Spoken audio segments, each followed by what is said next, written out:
Bismillahirrahmanirrahim. Assalamualaikum warahmatullahi wabarakatuh. Bertemu lagi di channel Galeri Kreasi. Sebelumnya marilah kita mengucapkan syukur kehadirat Tuhan Yang Maha Kuasa Allah Subhanahu wa taala. Alhamdulillahirabbil alamin ala kulli hal. Dan tak lupa bersalawat kepada baginda Nabi Muhammad Rasulullah sallallahu alaihi wasallam. اللهم صل على سيدنا محمد وآله وصحبه وسلم. اللهم صل على سيدنا محمد وآله وصحبه وسلم. اللهم صل على سيدنا محمد وآله وصحبه وسلم. Ya, dalam video kali ini kita akan unboxing ya, karena untuk paketnya sudah saya buka duluan dan saya amati dulu. Kalau unboxing itu kan ya dari proses paketnya ini masih dalam keadaan di packing, kemudian kita buka, itu namanya unboxing. Kalau ini apa ya, sudah re-unboxing ya, tidak tepat sih kalau re-unboxing ya, review lebih tepatnya. Karena untuk paketnya sendiri kan sudah dibuka dan sudah dilihat sedikit, jadi jatuhnya sih ini review ya. Baik, untuk pusaka yang saya dapatkan ini ialah keris anak alang. Kenapa anak alang? Karena ia ukurannya selit ya. Kalau yang panjang itu yang bisa digunakan untuk eksekusi zaman dulu ya.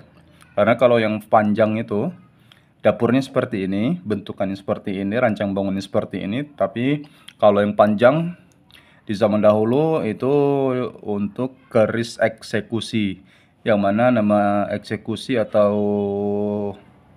apa ya, hukuman dihilangkan nyawanya ya, atau hukuman, saya khawatir kalau dibilang hukuman itu takut kena banned atau apa ya. Tapi apakah tidak apa-apa ya, di YouTube saya tidak tahu. Jadi dieksekusi lah, eksekusi dengan dihilangkan nyawanya, yaitu digunakan keris penyalang yang panjang. Tetapi kalau yang ukuran solid seperti ini dikatakan anak alang, begitu. Nah, untuk bilahnya ini cukup tebal ya. Nah, itu bisa kita lihat dari ganjarnya, sangat tebal sekali. Sangat tebal sekali.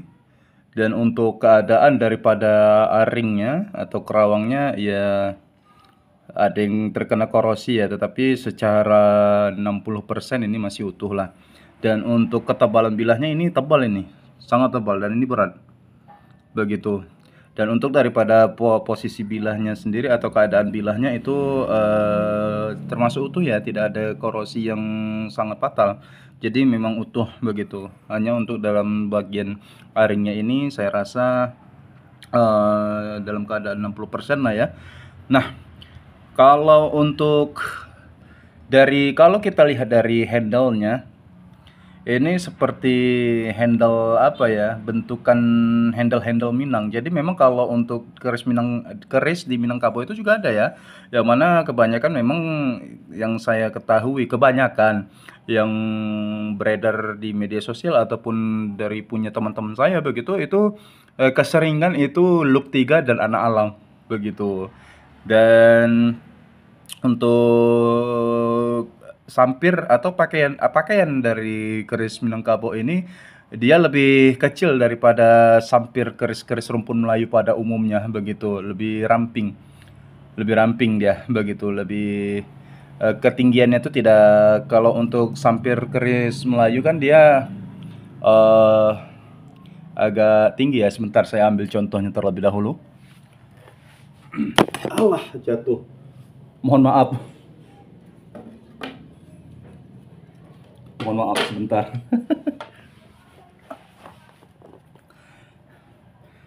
Mohon maaf. Nah, seperti ini. Kalau untuk keris-keris Melayu kan pada umumnya ia tinggi ya. Tetapi kalau Minang, dia hampir seperti ini. Ini belum dikatakan Minangkabau ya. Dia bentukannya seperti ini, tapi dia lebih pendek biasanya dan lebih ramping. Kemudian Untuk ini namanya bucu ya, bucu perubung. Ujung bagian sini bucu perubung. Dan keris Minangkabau juga ada bucu perubungnya. Begitu. Kemudian ada model sampir lain yang namanya tanggah gojong. Aduh, jatuh lagi. Sebentar. Tempatnya tidak rata ini.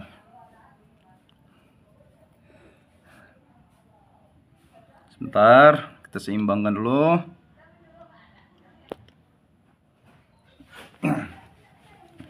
Nah, kemudian model sampir lain di Minangkabau ada namanya tanggah gojong. Bisa di browsing ya bagaimana untuk tanggah gojong itu begitu.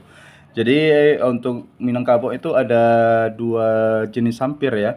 Yang pertama yang seperti ini cuman lebih ramping begitu, lebih ramping dan lebih apa ya, lebih pendek begitu. Dia simple. Untuk bucuk perhubungnya ada hampir seperti ini. Kemudian ada tanggah gojong. Nah, jadi kalau kita lihat dari hulunya ini, hulu keris Minang, bagaimana saya bisa katakan Minang karena dia lebih ramping. Ada untuk keris bagian Sumatera bagian selatan, Jawa Demamnya seperti ini, keris-keris Palembangan biasanya. Tetapi kalau keris Palembangan biasanya dia lebih kekar dia begitu. Kalau di samping, kalau diletak pada posisi samping seperti ini, zoomnya.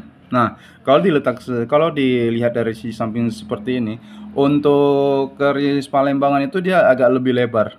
Kalau ini menurut saya lebih masuk kepada Jawa Demam Minang ya, model hulu-hulu Minang begitu. Nah, seperti ini keadaannya. Cantik sekali dan ini cukup, kalau saya katakan sih ya 90% utuh ya. Tetapi memang kalau untuk pakaian sendiri memang tidak ada begitu. Dan untuk panjangnya sendiri tadi sebelumnya sudah saya ukur ya. Untuk antara panjang dari ganja ke ujung bilah ini 25,5 cm. Sedangkan untuk bagian putingnya atau pesinya itu 4 cm. 4 cm. Jadi memang kerisnya ini keris size selit ya. Size selit. Begitu. Jadi sangat cantik. Nah, seperti pada umumnya yang kita ketahui ya, kalau di rumpun Melayu, saya tidak tahu persis kalau di Minangkabau ya, apakah semua golongan masyarakat di Minangkabau itu apakah boleh memegang keris atau tidak.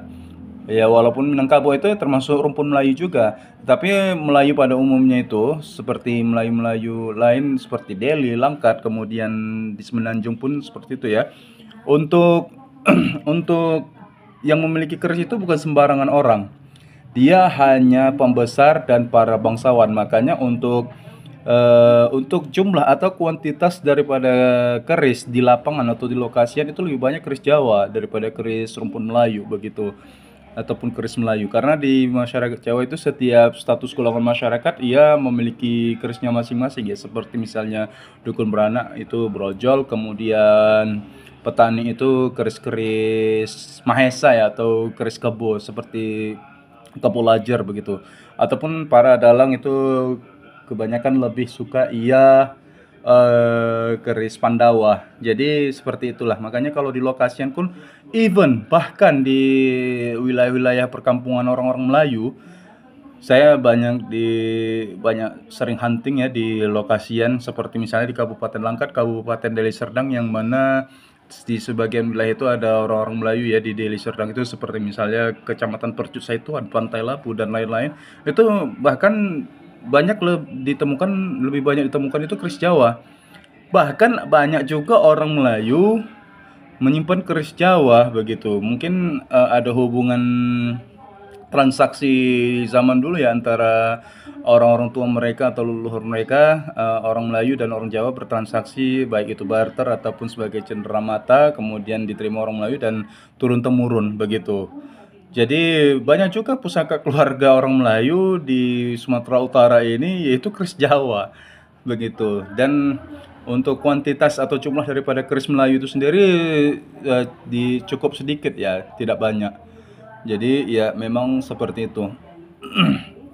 Ya, sangat cantik sekali ini. Mudah-mudahan nanti kalau saya sempat akan saya buat pakaiannya sendiri, model tangga gojong, ataupun ya nanti kalau ada rezeki saya tempatkan di tempat teman ya. Tapi kita lihat sajalah bagaimana nanti begitu. Nah, kalau hulunya ini sendiri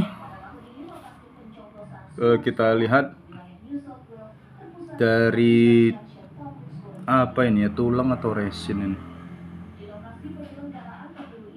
Sebentar, sepertinya ini resin ini. Apakah di zaman dulu sudah ada resin atau tulang ini ya? Saya kurang paham ini.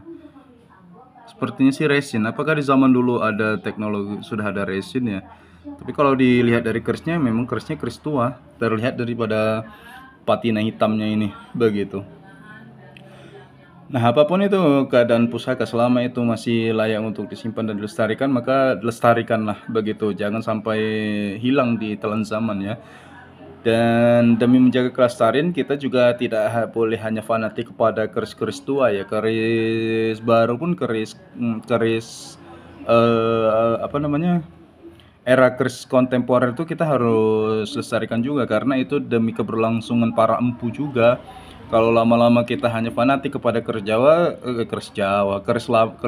lama atau keris sepuh, sampai kapan kita bisa menjamin itu keris itu akan terus ada atau eksis ya, tanpa kita meregenerasi pusaka-pusaka baru.